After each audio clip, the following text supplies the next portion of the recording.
നുണറായ സഖാക്കള് എന്തോ വലിയ സംഭവമാണെന്ന രീതിയിൽ സോഷ്യൽ മീഡിയയിൽ തള്ളിമറിച്ച ആ കുണ്ടന്നൂർ ജിയുടെ ഭൗതികാത്മക സിദ്ധാന്തത്തിലൂന്നിയ ആ നുണകൾ സോഷ്യൽ മീഡിയ പൊളിച്ചെടുക്കുന്നത് നമുക്കൊന്ന് കണ്ടാലോ. കഴിഞ്ഞ 10 വർഷത്തിനിടയിൽ കേരളത്തിൽ ഒരൊറ്റ സർക്കാർ പള്ളിക്കൂടം പോലും പൂട്ടിയിട്ടില്ല. LDF സർക്കാർ അധികാരത്തിലെത്തിയ ശേഷം കണ്ണൂർ ജില്ലയിൽ മാത്രം അടച്ചുപൂട്ടിയത് 8 പൊതുവിദ്യാലയങ്ങൾ. പൂട്ടുവീണതിൽ 3 വിദ്യാലയങ്ങളും മുഖ്യമന്ത്രിയുടെ മണ്ഡലത്തിലാണ്. 10-ലധികം വിദ്യാലയങ്ങൾ അടച്ചുപൂട്ടലിന്റെ ഭീഷണിയിലുമാണ്. വിദ്യാർത്ഥികളില്ലാത്തതിനെ തുടർന്നാണ് സ്കൂളുകളെല്ലാം അടച്ചുപൂട്ടിയത്. അധ്യാപക നിയമനങ്ങൾക്ക് സർക്കാർ അംഗീകാരം നൽകാത്തതാണ് അടച്ചുപൂട്ടലിന് കാരണമെന്നാണ് പ്രതിപക്ഷ അധ്യാപക സംഘടനകളുടെ ആരോപണം. ഇത് തലശ്ശേരി സൗത്ത് ഉപജില്ലയിൽപ്പെട്ട Palayad central junior basic school. ഒരു നൂറ്റാണ്ടിലേറെ പല തലമുറകൾക്ക് അക്ഷരാഭ്യാസം പകർന്നു നൽകിയ വിദ്യാലയം വിദ്യാർത്ഥികൾ ആരും എത്താത്തതിനെ തുടർന്ന് 2 വർഷം മുമ്പ് അടച്ചുപൂട്ടി. തലശ്ശേരി സൗത്ത് ഉപജില്ലയുടെ കീഴിൽ തന്നെ പ്രവർത്തിച്ചു വന്നിരുന്ന മേലൂർ ജൂനിയർ ബേസിക് സ്കൂളിനുമുണ്ട് തലമുറകളെ അക്ഷരമൂട്ടിയ പാരമ്പര്യം. 3 വർഷം മുമ്പ് അടച്ചുപൂട്ടിയ സ്കൂളിൽ ഇപ്പോൾ ഓർമ്മകളുടെ മഞ്ചാടിക്കുരുക്കൾ മാത്രമാണ് ബാക്കി. ആണ്ടല്ലൂർ കാവിന് സമീപത്തെ ആണ്ടല്ലൂർ JB സ്കൂൾ അടച്ചുപൂട്ടിയതിന് പിന്നാലെ ഇടിച്ചു നിരത്തി.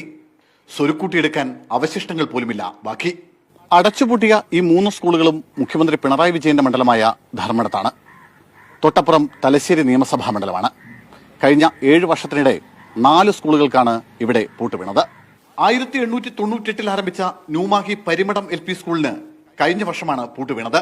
തലശ്ശേരി നിയമസഭാ മണ്ഡലത്തിൽ തന്നെ ഉൾപ്പെട്ട വാണിവിലാസം UP സ്കൂൾ, പപ്പൻപീടികയിലെ Kodiyeri east junior basic school എന്നിവയും അടച്ചുപൂട്ടിയിട്ട് കാലമേറെയായില്ല. ഒടുവിൽ കണ്ണൂർ നോർത്ത് സബ് ജില്ലയിൽ ഉൾപ്പെട്ട Iruveri ELP school, Athirakam LP school എന്നിവയും അടച്ചുപൂട്ടി. പൂട്ടുവീണതൊക്കെയും എയ്ഡഡ് സ്കൂളുകൾക്കാണ്. അധ്യാപക നിയമനങ്ങൾക്ക് സർക്കാർ അനുമതി നൽകാത്തതാണ് സ്കൂളുകൾ അടച്ചുപൂട്ടാൻ കാരണമെന്നാണ് പ്രതിപക്ഷ അധ്യാപക സംഘടനകളുടെ ആരോപണം. പൂട്ടാനുള്ള യഥാർത്ഥ കാരണം അവിടുന്ന് അധ്യാപകർ റിട്ടയർ ചെയ്തതിനു ശേഷം പുതുതായിട്ടുള്ള അധ്യാപക നിയമനം നടക്കുന്നില്ല.